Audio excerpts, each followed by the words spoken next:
Watch how Vivek responds to his critics.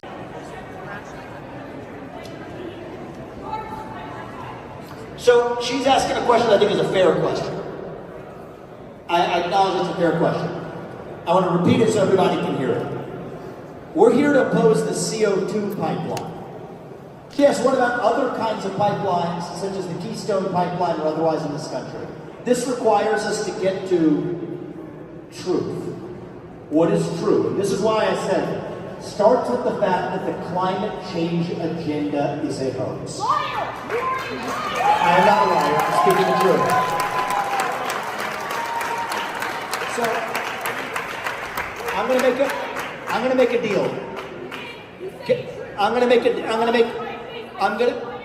deal with you. We're in the State House, we're in the House of the People here. So I'm gonna make a deal with this woman. What's your name? Olivia.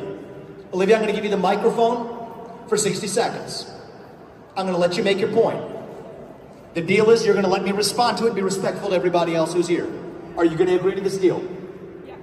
Okay, if you pledge to agree to that deal, I'm gonna give you the mic and you get to ask your question for 60 seconds and I'm gonna address it. Vivek Ramaswamy has said multiple times that the climate change agenda is a hoax. But I'm from Cambodia. I have seen it destroy my country, the famines, the droughts. He thinks you're all stupid. He's lying to you. Look at each one of his facts. Look at it all. They're all funded by fossil fuel agenda.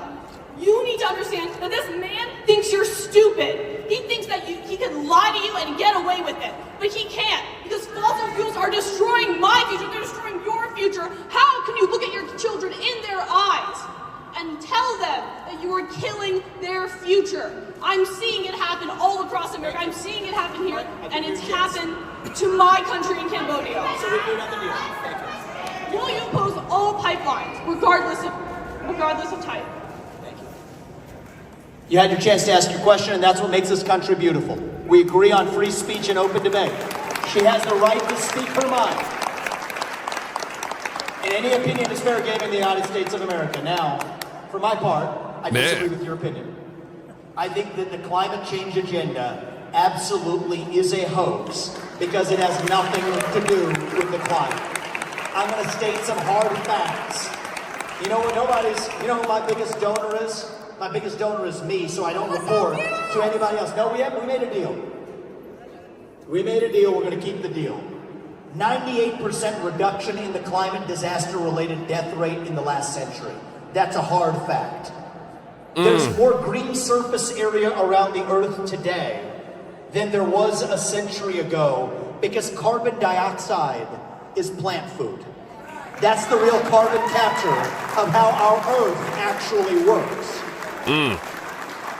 8 times as many people are dying this year, including last year, of cold temperatures rather than warm ones.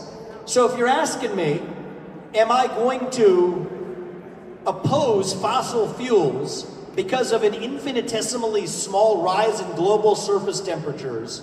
My answer to that is absolutely not. I will not bend the knee to this new religion. What we have right now is the disappearance of faith in this country. Oh, this is the one from last night.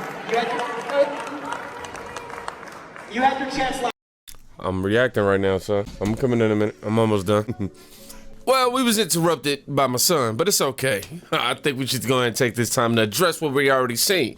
Real quick, you notice that anytime Vivek has somebody at his rally or event or whatever, wherever he's at, who's there to oppose and protest and make noise, he always finds a great way to zero in on them and have them focus their efforts in a more constructive way. I wouldn't say positive or negative, more constructive way.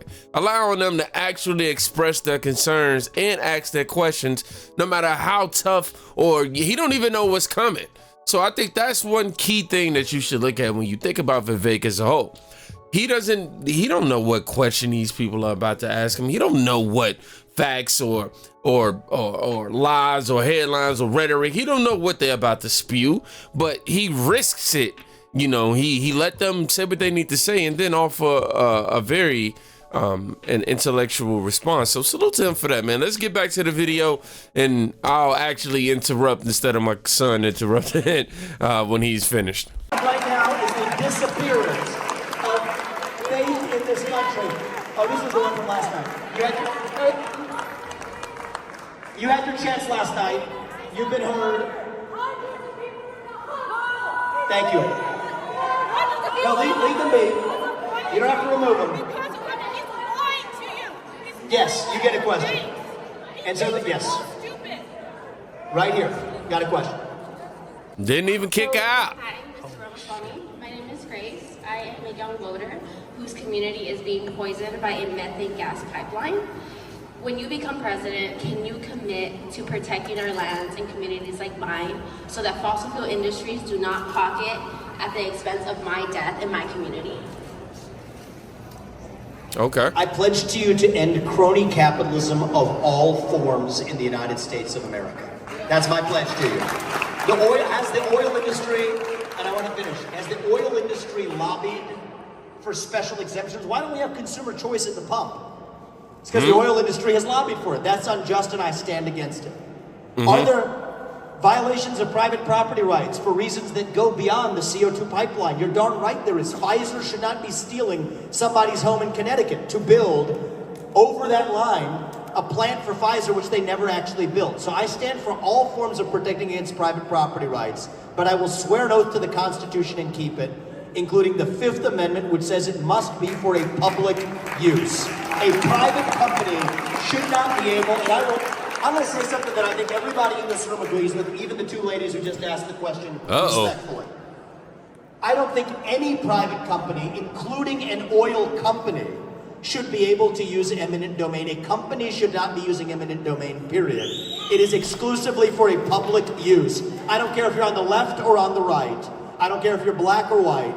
It has to be it cannot be for just a public purpose. It has to be limited to what is a constitutionally met test for a public use. Public purpose will not suffice. So I will stand by that principle, left or right, and that's what it means to swear an oath to the Constitution and to keep it. Thank you.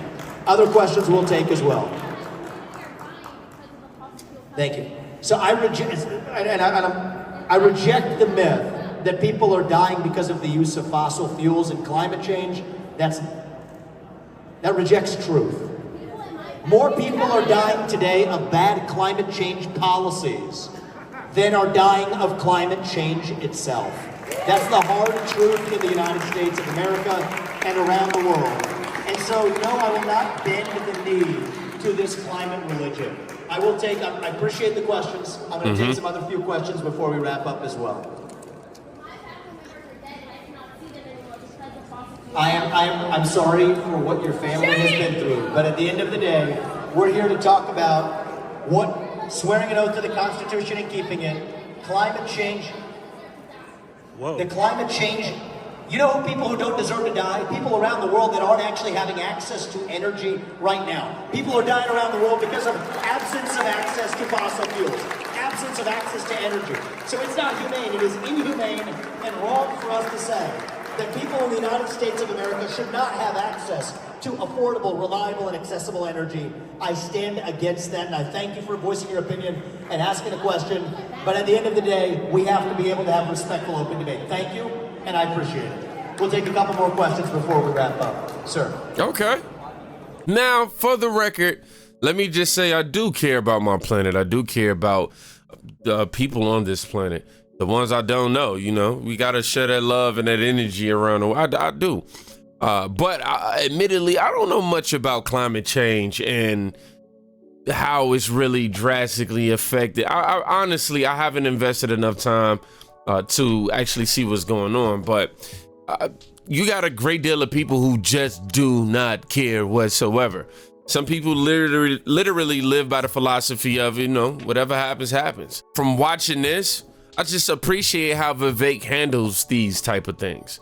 You got a woman up there rambling incoherently on the side of him. You got another woman in front of him trying to yell a question at him, but you got the officers trying to kick the protesters out. Vivek is like, nah, you know what? Nah, they cool. Let's just Let's chop it up. Let's talk about it. And he actually allows them to get out what they want to say. Like, you have to respect a man like that. Because if it was Nikki Haley, Chris Christie, you know, maybe even Trump, I'm just keeping it real. They probably wouldn't be trying to hear none of these people out after a while. Once you give a certain energy, once you give that energy like that enforcer energy, that energy that's not where you trying to have civil discourse, it's only natural for somebody to want to reject that, because it's like, oh, well, you coming at me with this, I don't want nothing to do with that. Vivek, he's pretty centered with his integrity, morals, and compassion for people, as it relates to people. I mean, so when he's hearing these people doing all this, he doesn't respond with his emotions. He responds with his logic. And I gotta say, that's impressive. Who don't appreciate somebody who's able to stay calm amidst the storm? And that's what strong leaders are about. Being able to face opposition and not run away from it, and not also be disingenuous with the response. You gotta love it, man. But speaking of climate change, it was interesting to see her with that bottle of water.